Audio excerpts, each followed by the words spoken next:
Hi everybody, thanks for joining us. For those of you who don't know me, my name is Peter Llewellyn, and I run the various services, activities, resources at medcommsnetworking.com for the global MedComms community, by which I mean people who work in and around medical communications, medical education, medical publishing, and so on. You'll find a variety of resources there and associated websites. So for instance, NetworkPharma TV, where you'll find now more than 300 videos of one sort or another, including recordings of webinars like we're having today. And these webinars are great because we can involve people from all over the world in the audience. And today we've got a really international audience, which is great, and speakers and panelists from all over. We can get together for a while and talk about stuff that's relevant to MedComms. And as I say, record it, put it on NetworkPharma TV for people to catch up on later. So today, I'm absolutely delighted that we've got 4 freelance medical writers. And I should say that we've got, one of the things we do is we publish careers guides here. And one of the careers guides we produce is for freelancers, specifically about work as a freelance medical writer. I'm delighted we've got Kathryn here, who is the author of that guide, but also Steph, Lucy and Jenny, who have contributed to the most recent issue of that guide, which was published just earlier this month. So we thought it'd be good to get together, talk a bit about life as a freelancer in MedComms, and just run it as a panel discussion, so informed by questions from the audience, hopefully.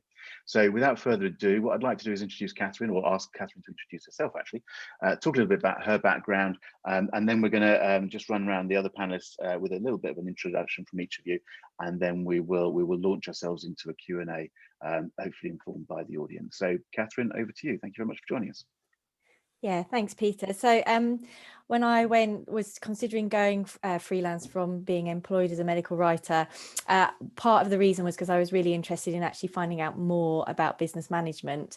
And so it was great when Peter asked me to write this guide, because I think many people go freelance without really thinking about the business side of running a freelance business. They have other motivations behind going freelance, such as a better work-life balance, being at home more, etc. But actually, it's really important not to forget the business side. So it's a great opportunity to share what I've learned, because I made a point of having employing a business coach to help me in the first few years, and I still dip into that business coaching, and that's what I've shared within in this guide, my experience from what I've learned working with a business coach. So yeah, I've been freelancing now for 10 years, based in the UK.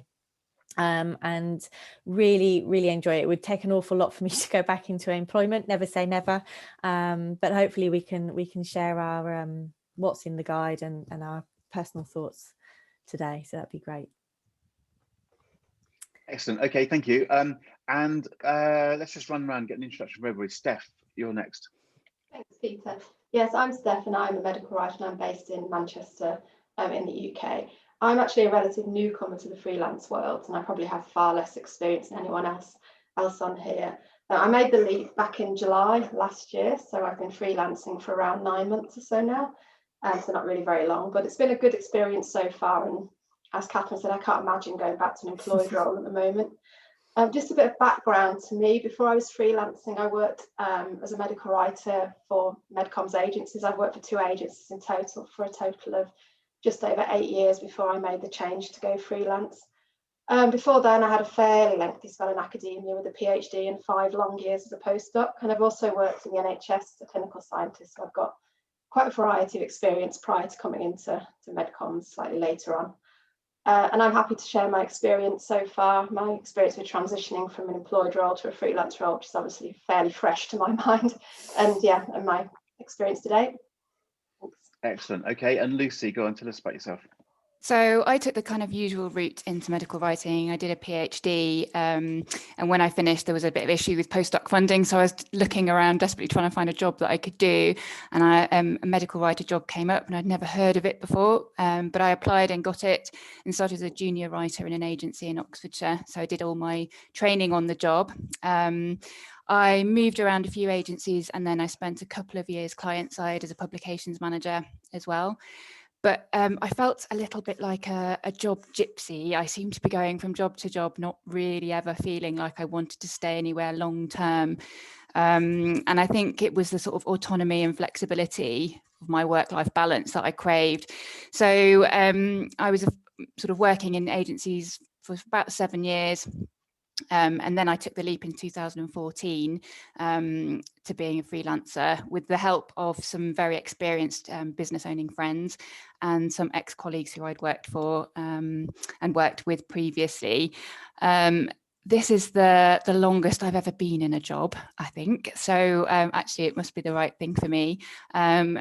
Like everybody else, it's, there's been challenges and ups and downs along the way, but it's a really excellent career for me. And again, like Kathryn and Steph, I can't imagine going back in-house again now. Okay. Jennie, go on, tell us about yourself.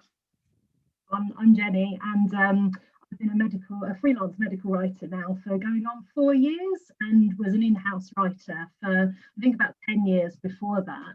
I took a slightly different route into MedComms in the first place. I had a degree in chemistry and then did a master's in science communication, and after spending a couple of years sort of working for places like the Science Museum, I decided I really wanted to specialise in writing, and discovered this thing called medical writing, which I knew nothing about, but I'm still doing it today. So it must have been a good thing to discover.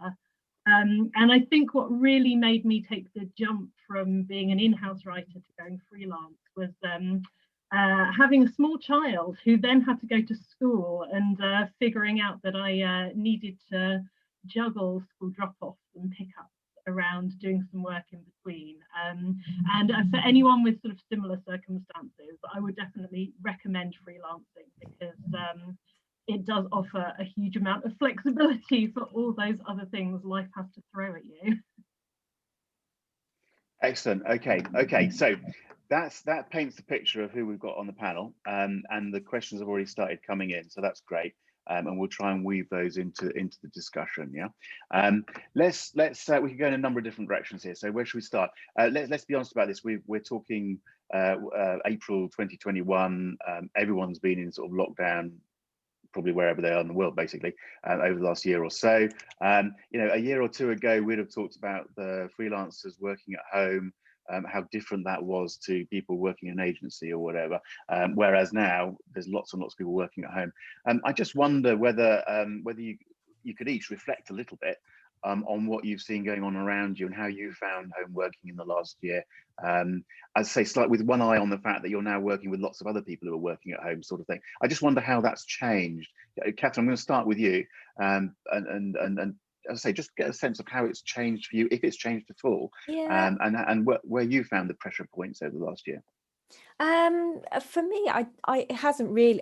Perhaps I'm part of the smug club because I've been working from home, so you feel like you've got that experience. I think it comes as quite a shock when you hear friends who are not normally working from home saying, "Oh, I'm working on the dining room table," or they're trying to find a space to actually work, and you appreciate then, I suppose, how much goes into setting up.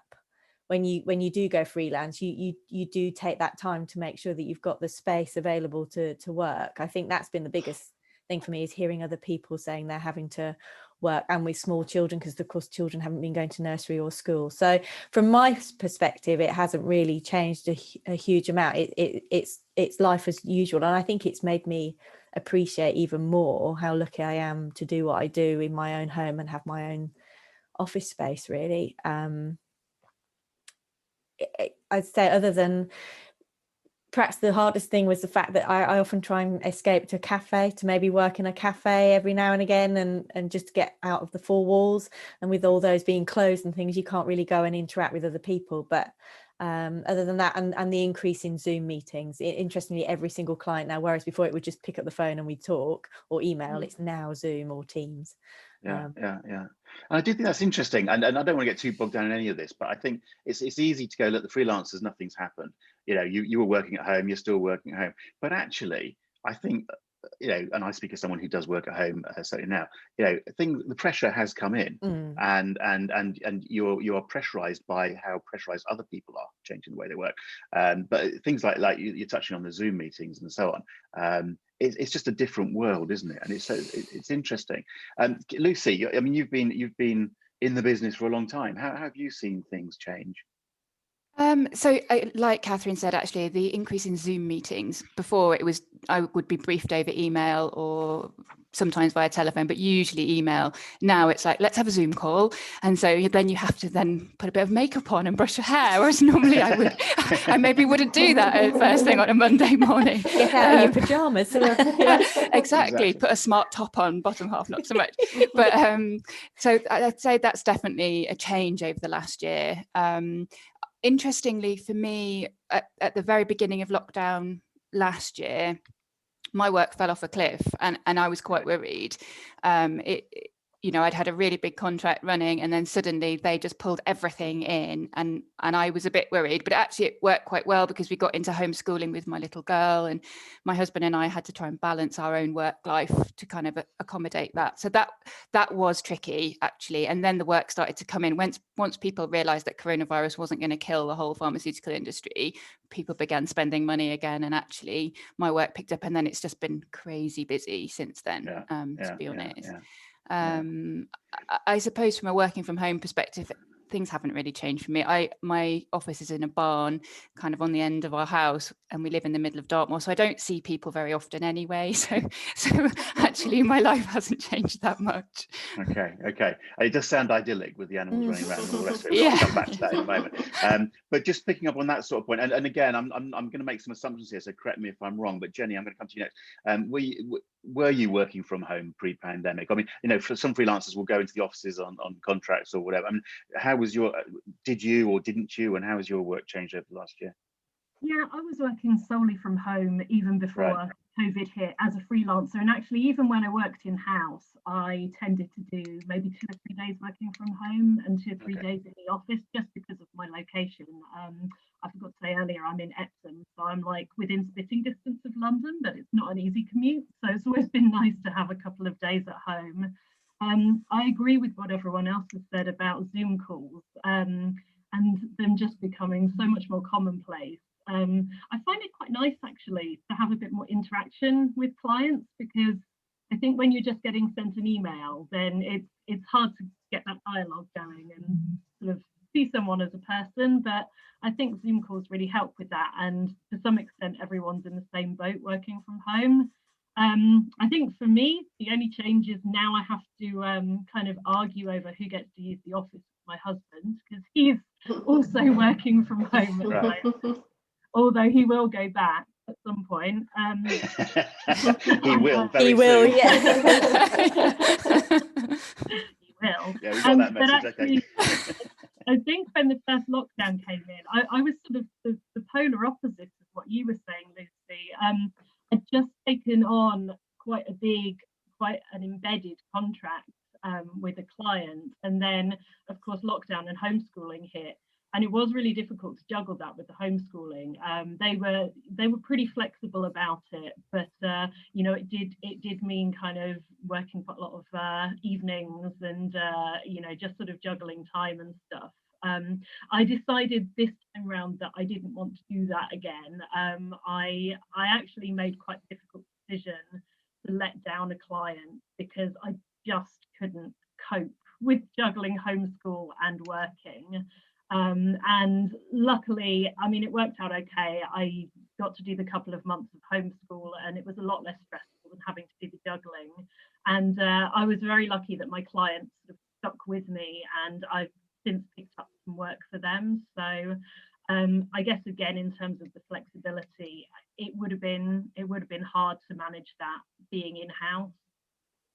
Okay, but it's also an interesting point there, because I mean, obviously some of the problems you're touching on, the agency staff have had to deal with as well, and in some cases they would have been completely unprepared for working at home, working whatever, whereas you guys are, and you can flex around that, and it was interesting looking back to last April, when it did seem like some of you woke up on a Monday morning or whatever the day of the week was, and found that your work had been cancelled for the next week or month or 3 months or 6 months, which is an interesting point in itself. But then it picked up very quickly as MedComms sort of realized that actually there's going to be more work than we can, there was a lot of work, and there is still a lot of work, and we're all very, very busy now, which is interesting. And the freelancers have done, frankly, they have been very busy for the last few months, sort of thing. And I think you're all saying the same sort of thing. Those of you who've been around a bit longer can compare and contrast. You're probably busier now than you have been. And that's an interesting point. Steph, you sort of started, if I've got the timing right, you must have started after it all kicked off, hadn't you? So you probably can't compare and contrast, as it were. But how have you found the last few months? Yes, so when the lockdown started in March, I was still an employee, and I was an employee through till around June, July time. So the first lockdown, I was an employee, and the second lockdown, I was a freelancer. In terms of how I found it, not really a great deal different, to be honest. I think partly because I was a new freelancer and I was trying to establish my business, I didn't want to take a step back. You know, I wanted to carry on working full speed, and I was trying to do that with 2 children being home educated. And to be honest, it was a complete nightmare. I've worked that many evenings and weekends. You know, my reason for going freelance was to achieve a better work-life balance, and I haven't achieved it at all. Right. But I'm hoping now that the kids are back at school and everything is more settled again, fingers crossed, I might be able to make some headway there. In terms of working from home, for me, I worked from home about 2 days a week before the lockdown generally, mainly to work around kids, and I loved it. And I was one of the reasons I was looking forward to going freelance, was to be able to work from home full time. But actually, it's not been quite what I wanted. As the months have gone by, I've got more and more sort of stir crazy with it, and more sort of cabin fever. So I've actually started working at a co-working space now a couple of days a week. I think similar to what Kathryn was saying about going to a cafe. I really needed a change of scene and a different set of 4 walls to look at. So it's been a recent change, this, so I'll have to see how it goes. But so far, I've enjoyed it. Okay. No, but it's also interesting just listening to you all talk, because you've got different backgrounds, and your reasons for going freelance, I'm already picking up, is work-life balance and stuff like that, which I guess people talk about a lot, flexibility and so on. But you're all doing, you know, but you're also working slightly different ways, and this idea of, you know, someone likes being at home in Devon with the chickens or whatever it is, or somebody else likes, well, I'm going a bit stir crazy, I need some co-working space. You know, those sorts of options. It's interesting that people work in so many different sort of ways. And when somebody talks about, you know, and we've had there's actually quite a lot of questions coming in, guys. So some of those questions are touching on, you know, setting up as a freelancer and getting going and so on. But it's sort of very individual. So there's no magic answer, is there, for everybody? But what can you just talk a little bit? Let's be a little bit specific. If you're sitting in your agency, maybe Steph, you were sitting in the agency, what were the sort of key questions that were going through your head in terms of what I have to do in order to go out and be a freelancer? The practicalities. What could you sort of toss out as a list? So I guess the most important thing for me was, can I get enough work to support myself? You know, so that was my key thing. I sort of spoke to former clients and things, former people I'd worked for, and made sure that there was going to be business out there for me. In terms of other things I was really on the lookout for, obviously IR35 is a topic, you know, we're perhaps not going to discuss at length, but is very important for freelancers. And with the changes coming in there coinciding with my decision to go freelance, it was obviously very much a big topic of discussion. So that was something I was looking out for. For me, those are the main things, really. So let's just pick up on that. You know, I mean, it's an obvious sort of point, isn't it? You're sitting there in an agency being paid a salary with benefits and all the rest of it, thinking, I'd like to go and be a freelancer, but am I going to get enough work, sort of thing? And so part of that is just a confidence thing. Part of it must be, you know, doing some research and how do you go and get that business? Kathryn, just flick it over to you for a little bit. What advice would you have people in terms of going and getting the business? Yeah, it's an interesting one, isn't it? Because when I left in the summer, which was, looking back, was probably not the greatest idea, because it was actually quite quiet. But I made sure that I'd had a chat with my former employers to make sure that I had projects on the book. So I did have a couple of projects already lined up before I made the leap.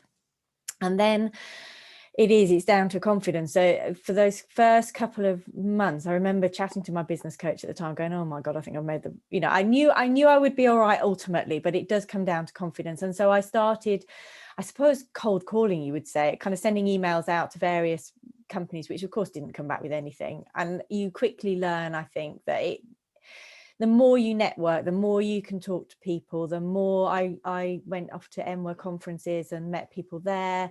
And the more you got chatting to other freelancers, perhaps, and other people who are employed, the more you realize that work comes through word of mouth, or it certainly has from my perspective over the last 10 years. So, and also LinkedIn and places like that, and obviously your network, Peter. But it's tapping into those different sources. So networking, talking to other people that have been that are freelancers, and making sure that you have a really good contacts list before you leave. So I wrote down all the names of people that I'd worked with previously, even if I hadn't spoken to them for years. I just let them know that I was setting up in business and that I was going freelance as a medical writer.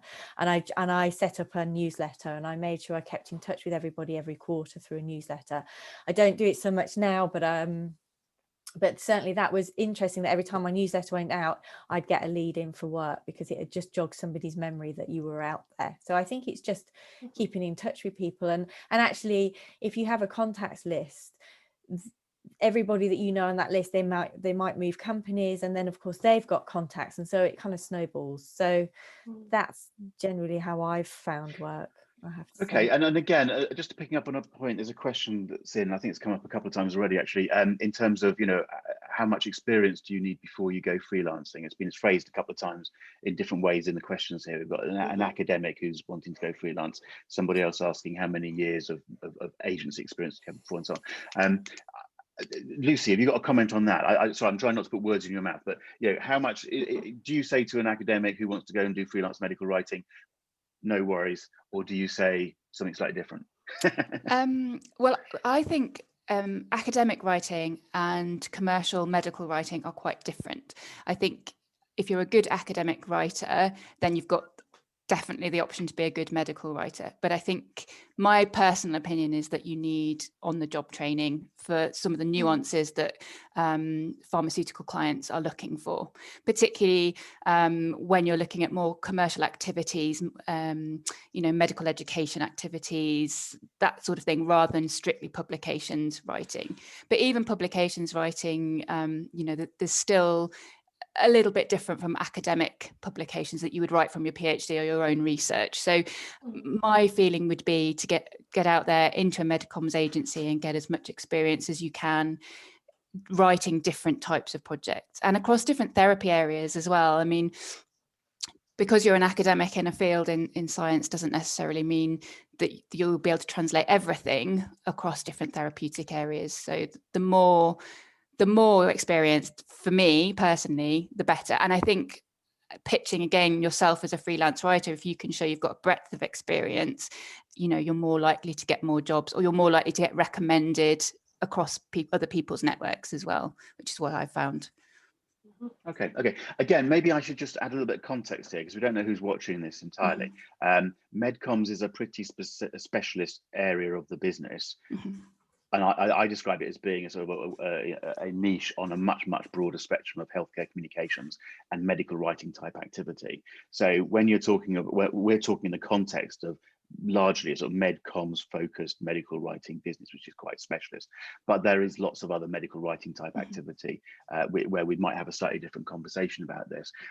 So what you're emphasizing there is the on-the-job training there, but Jenny, just a few words from you on this subject. And again, I'm just touching on something that I think a couple of you have certainly said. It's contacts. So this is about building some contacts. It's the people you've worked with that are probably going to be your source of work, particularly in the early days. Would you agree with that, Jenny? You see what I'm saying? Definitely. I mean, it's interesting what you were saying about the niche. I think one thing that's really important to think about before you start freelancing is what your niche is, and find your niche, figure out what you're really good at, and then you can, you know, go ahead and offer that sort of fairly bespoke service. Just as an example, I mean, I've worked on the commercial side of MedComms and on the more med affairs side of MedComms and publications. I've not done much regulatory work, so I wouldn't really dream of putting myself forward for a piece of regulatory writing as a freelancer, just because I've never really done that. And I think when people take you on as a freelancer, they do expect you to know about the projects you're going to be working on. There's not really any kind of in-house training provided, so they want to know that you've done similar things in the past. In terms of kind of getting started and contacts, I mean, I agree with Kathryn that, yeah, kind of basically get in touch with anyone you've ever been in touch with before in the MedComms world. I think definitely kind of previous colleagues, previous employers as well. I think if you can speak to someone in an agency you perhaps used to work for, even just to find out a bit more about how that particular agency works with freelancers, that can give you some quite useful insights and information, even if it doesn't, you know, lead straight away to a job. And yeah, I found LinkedIn really useful as well. I'd say don't be afraid to kind of send friend requests to people you've never met. I think people who are sort of friends of friends, I've made quite a lot of contacts that way, with people who are perhaps now colleagues with my ex-colleagues, and that's quite a good way of getting sort of recommendations, and I've had quite a lot of approaches that way. It's useful to really pimp your profile on LinkedIn as well. Really kind of throw the kitchen sink at it. And I think PC, I think you've done webinars before about sort of how to have a LinkedIn presence that have been really useful. And then obviously plug to Peter's group, which sends out opportunities to freelancers on a pretty regular basis. That's also a good way of finding work and finding out which agencies tend to look for work on quite a regular basis too. Yeah, I should just explain that a little bit. I mean, and just for the little bit of a plug, but part of what I do with MedComms Networking and the associated services is a specific service called MedComms Workbook. You guys are all subscribers to the workbook. The freelancers subscribe. There's a couple of hundred subscribers.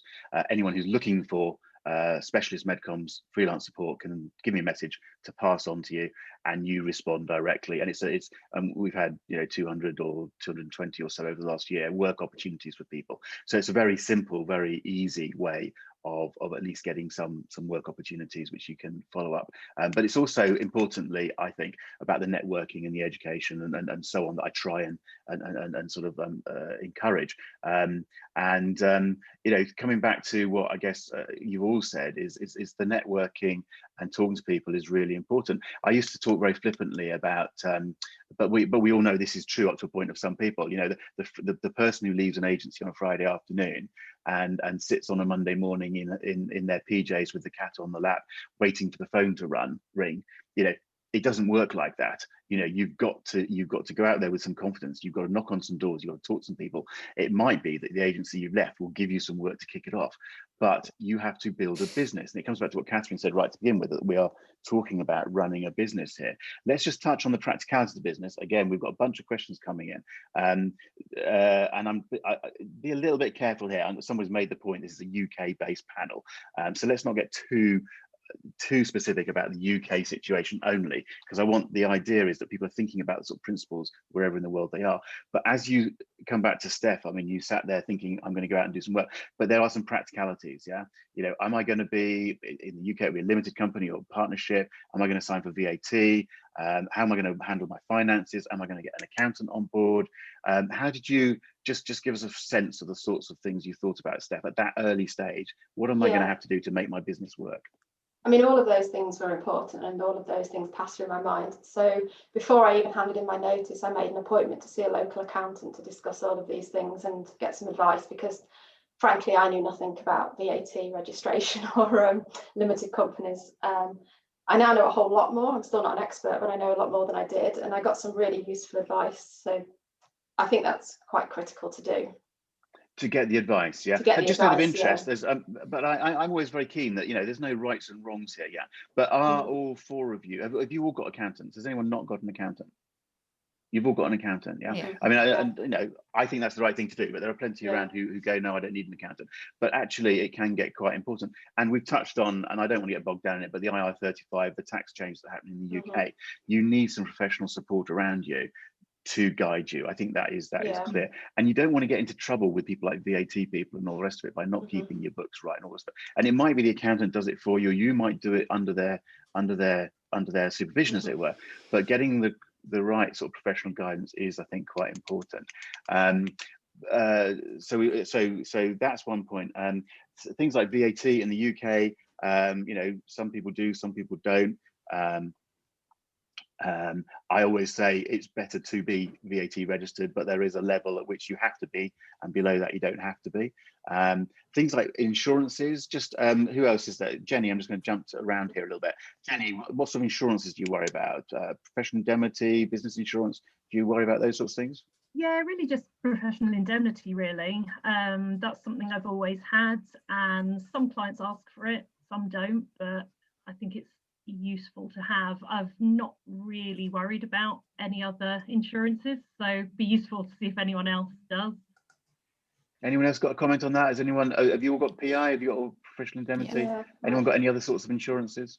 I've become a member. I was a member of IPSI, which is again a UK national freelancing contractor group, but I've recently changed to the Federation of Small Businesses, just basically an organisation within your country who represents contractors or small businesses, and they will then, depending on your membership level, will protect you if you were audited by government regulators or clients or whatever. So you do have that backup, and you've got legal advice, etc. So an organisation like that is useful to know about.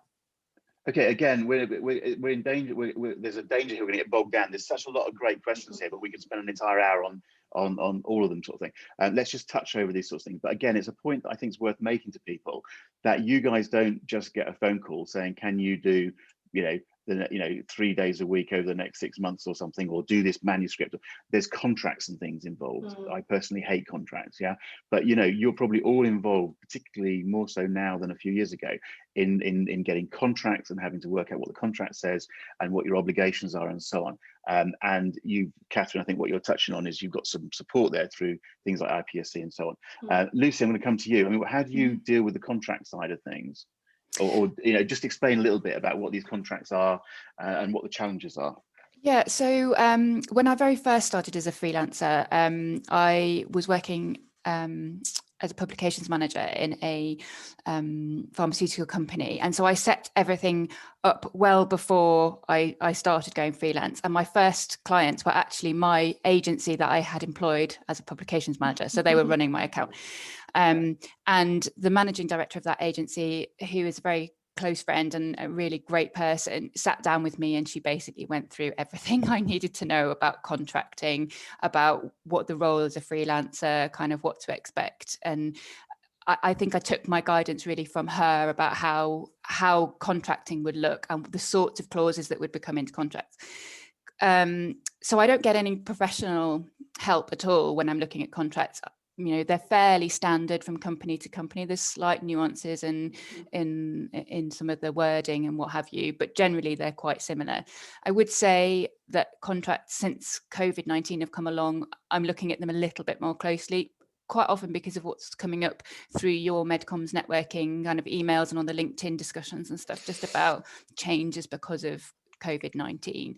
I am lucky that my current contracts, nothing specific has been put in about those, about whether you can or can't work on COVID-19, or kind of like the IR35 as well, whether we would take on the responsibility of any kind of claims against the company. So from my side, it's been quite lucky. I think if anything like that came up in a contract, it would be a bit of a red flag to me, and it would have to be a discussion with their HR department. But no, currently at the moment, I don't have any kind of professional guidance on reading through contracts. Okay, but the contracts are there, yeah? It's interesting you make the point that you find them very similar across different agencies and clients, let's call them that. Is that the experience from everybody else? Because I would have thought there, and particularly again, I have to say, in light of COVID, in light of IR35 and so on, I'm hearing about differences arising within the contracts. So I'm just curious whether anybody else is seeing that, and I don't want to get bogged down in this, but would you say contracts are very similar across the different companies? Anybody else, Kathryn? I would say. Oh, sorry, Steph, go on, Steph. Yeah, I would say mostly they are quite similar. Certainly, I had my very first contract checked by IPSI, mainly from an IR35 perspective. And I learned quite a lot from that process, and I sort of began to see what clauses should be there and what shouldn't be there. So I was able to apply that myself then to other contracts. So I think the basic nitty-gritty of the contracts are very similar. I have started to see some.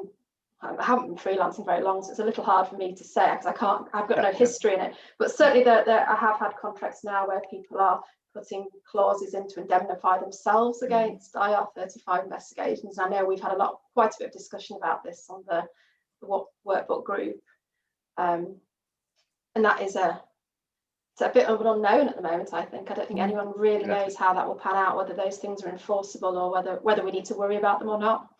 Yeah. No, exactly. There's a whole discussion in there. So, but who have not talked to you recently? Kathryn, come on, say a little bit more. What do you see on the contract side? Again, I like Steph just said, there's certain clauses that I look at in relation to IR35, the whole substitution, whether I'm being supervised, etc., etc. And most companies, I think, have got wise to they always seem to have clauses in there that absolutely categorically state that I'm not an employee of theirs under any circumstances. So there are certain sections that I look for. Certainly now, from the conversations we've had on the workbook group, I would be looking for the COVID and the IR35 indemnity. But generally, they're clients that I've worked with for a good number of years, and so if I'm honest, when the contract comes through, I'm pretty much scan through to check nothing major has changed and sign it. Okay, that's good. That's my approach. Same. Go on, Jennie, you're an expert. So I think there's an element of, well, maybe an element of trust. I don't know whether some people call it naivety. Yeah. I agree, and I'm probably on that naive front, but I guess sort of for anyone who hasn't had to deal with freelance contracts, I think a lot of the time they're in place to kind of protect things like confidentiality, intellectual property, to make sure that sits with the agency rather than with the freelancer. And then just as a sort of general working agreement in terms of perhaps an hourly rate and a sort of anticipated number of hours. But it's probably important to say for anyone, again, who's not used to it, is that even if you sign a contract, it's not a guarantee of work normally. I think very rarely do contracts guarantee a set number of hours per week or per month or anything. It's just to sort of cover any work that is sent out. So I think, I think contracts are important, but I think they can sort of be taken with a bit of a pinch of salt, in that I've signed contracts and then no work has come out of them. Okay. So again, sorry, I'm cutting across you there, but again, I think we're giving a good sense to anybody, certainly who's not a freelancer at the moment, that there's more to it than just sitting there on the Monday morning, as I describe it, in the PJs and start writing a manuscript sort of thing. There's a whole load of stuff that comes with this. And we're touching on IR35. We're not going to get bogged down in it, but it's the sort of issue that is throwing a certain amount of uncertainty into the mix. And different clients are reacting in different ways and employing people or commissioning people in different ways. Your comment, Jennie, I mean, IR35, you wouldn't be able to say to somebody, we can guarantee you work, whatever happens over the next few months or whatever. There are issues there, and it's important that freelancers understand the nature of that work, the feast or famine type nature. I mean, the thing about COVID, which I thought was interesting last April, when and I think it was Lucy said, or somebody said, work fell off a cliff, at least briefly, and I saw that happening quite a lot as the clients just went, we're not sure what's happening, so we'll stop working. But you were literally, some people were literally waking up on that Monday morning going, I've got no work for the next week or 3 weeks or 6 weeks. Now that could have been a real problem, except we picked up quite quickly. But again, in terms of people thinking about going freelancing, do make sure you've got some reserves. Do make sure that you can handle the fact that maybe a contract gets cancelled or something. Hopefully not another COVID pandemic, but these things do happen, and it's important that people think about that. It's important people think about the flexibility. But I guess again, you'd all say, and you've all touched on this a little bit, the flexibility that usually comes with comments like, we want to decide whether we want to work on a project or not, and what hours we want to work, and all the rest of it.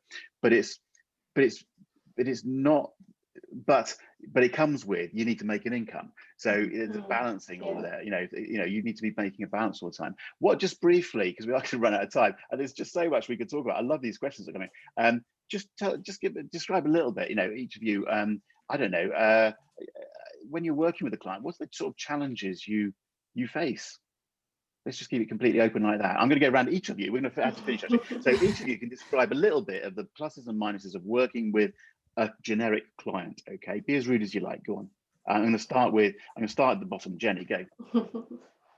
What sort of things should people think about? Because it's not as straightforward as, well, we just write that manuscript, give it back to them, is it? Come on.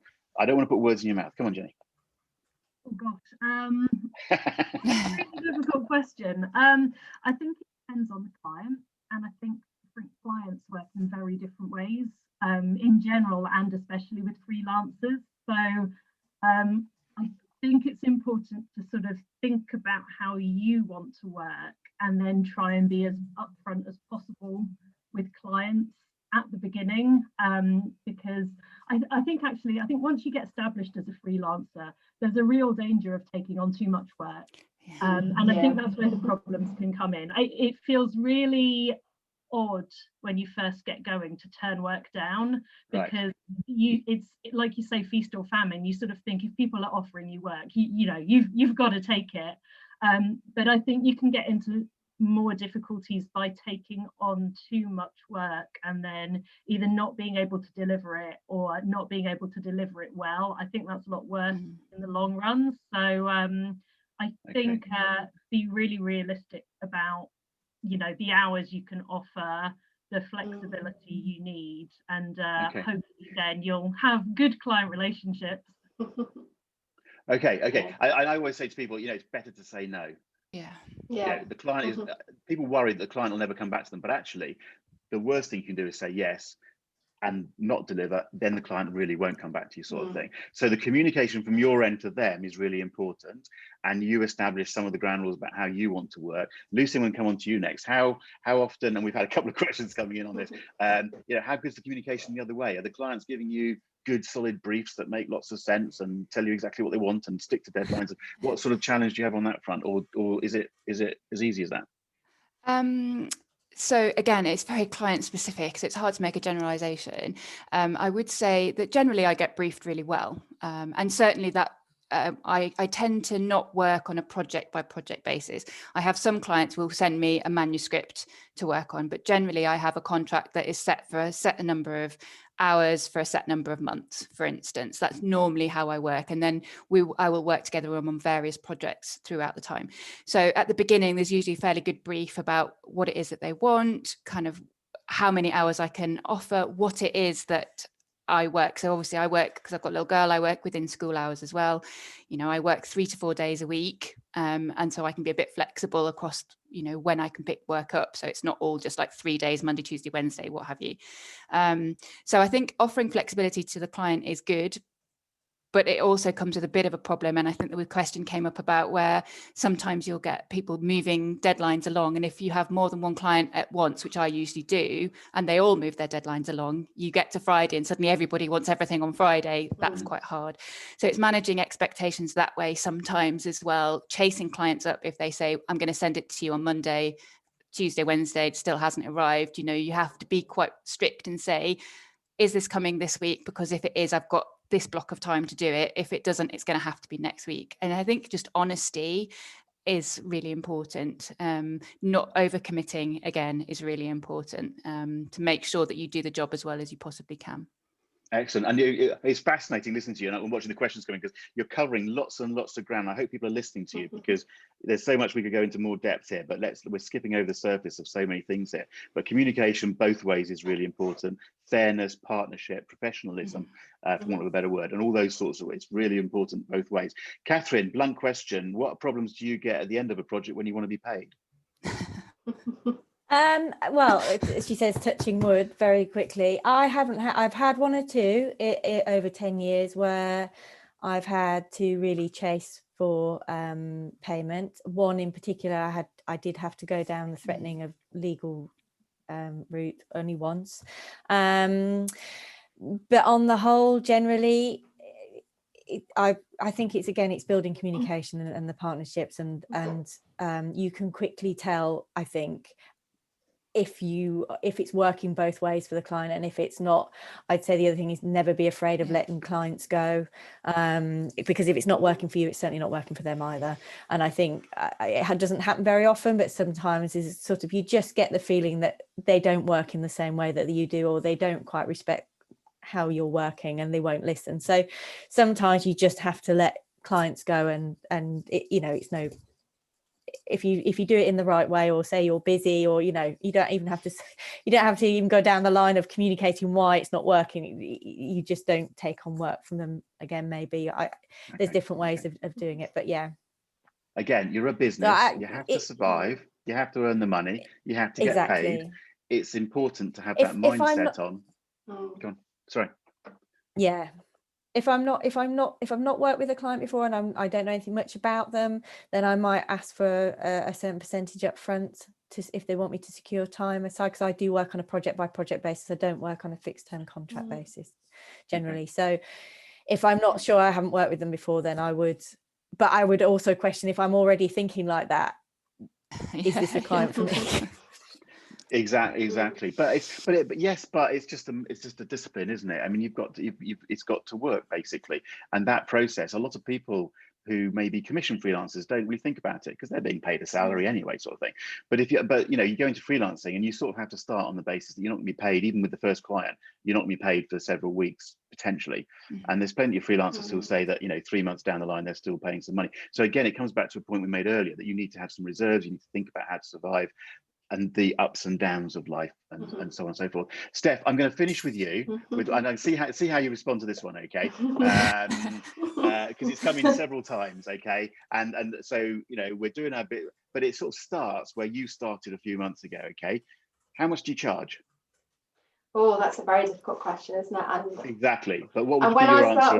start, when I moved into freelancing and I started looking into it, I looked into this and I found virtually nothing at all. So I based nothing in terms of guidance, or because several questions are coming in. Where do we go to find out what the so nothing. Essentially, what I did was, for a previous employer, I had seen freelancer timesheets come in with hourly rates on, and I always knew I was going to be a freelancer, so I made a mental note. And then I essentially went for the middle ground, I'm afraid, probably quite naive, but that's all I did. I went for the middle ground. And then that's work I do for agencies. I also do some work directly for pharmaceutical companies. I charge them a bit more. It's not very scientific, I'm afraid. Exactly. Okay, so it's just a point to put out there. Okay, I mean, if I was to answer that question, it's like, well, you start by working out what you need to earn, because if you can't earn what you need to earn, then you're stuffed in the first place, sort of thing. And you've got to think about it in terms of projects and days and hours, and you don't work 365 hours a day, days of the week, a year, and all the rest of it. So you have to sort of start with a survival budget. You have to take into account what's happening in the marketplace, and having worked in agencies, then you can you get a sense of what's going on. Your friends, other freelancers, networking groups like this, there's always a certain amount of behind the scenes chatter going on about what isn't right. There isn't a rule. You can vary your rates a little bit. Some of the clients will just tell you, well, we've got a budget of X pounds a day, and do you want it or not, sort of thing. And there is a bit of an art to it. It's not just a simple science. Things like, in fact, someone's just mentioned it. I would mention the MWR survey that comes every couple of years, where they do give a little bit of an indication. It's a bit of a benchmarking survey. The Paramount survey that I support, which is currently going, sorry, I shouldn't say, it's currently going on at the moment. It's an annual survey. We've got 3 years behind us. We're doing the fourth at the moment. We'll pick up a certain amount of information about rates and so on. So don't be afraid to ask experienced people, I suppose, is the basic advice, because I think you're all quite friendly people, and at least on a private basis you would give a bit of guidance. Don't be afraid to talk to the clients and say, what are you willing to charge? And you gain experience, and you know what you can or can't charge. So but again, it's a very important question, and it came up several times in the questions. I'm going to actually close this. I just love some of these questions coming in, so I'm sorry we haven't covered them all very specifically, but some very specific questions as well, which we can't cover in this sort of environment. So can I wrap up the recording now? I think it's absolutely fascinating listening to you. I hope I try and put myself in the place of someone who wants to become a freelancer, and I think a conversation like this must be hugely insightful, even if it just raises loads of questions that they can go and talk about afterwards. Can I say on your behalf, I think I can say on your behalf, that you're very happy. If anybody wants to reach out to you, LinkedIn is the easy way to do it. From my point of view, I'm always happy to hear, and I will always help if I can. I do run the workbook, so for those of you who are freelancing, I would encourage you to go and look at the workbook, because we do offer the work opportunities, but also the networking and this sort of dialogue. And we've touched on it several times about the LinkedIn groups and so on, where there's some discussion going on. As frustrated as I am that more people don't discuss more openly about stuff, but you will find talking to each other is hugely useful, because you can end up just doing your own thing in your own little room, believing the world is just like this, whereas actually, if half a dozen of you talk to each other, you go, oh, there's different ways of going about things. And I hope that partly with a conversation like this, we at least spark some ideas on that front. Okay, so A little bit rushed to finish. We're a bit over time as always. I'm going to finish it there. I'd like everyone to say goodbye and give us a wave. Those of you in the audience, we'll carry on to the top of the hour, and we'll try and cover off a couple of more questions in that. But I'm going to find my stop record button and say goodbye. So bye everybody, and take care. Okay, bye. Bye.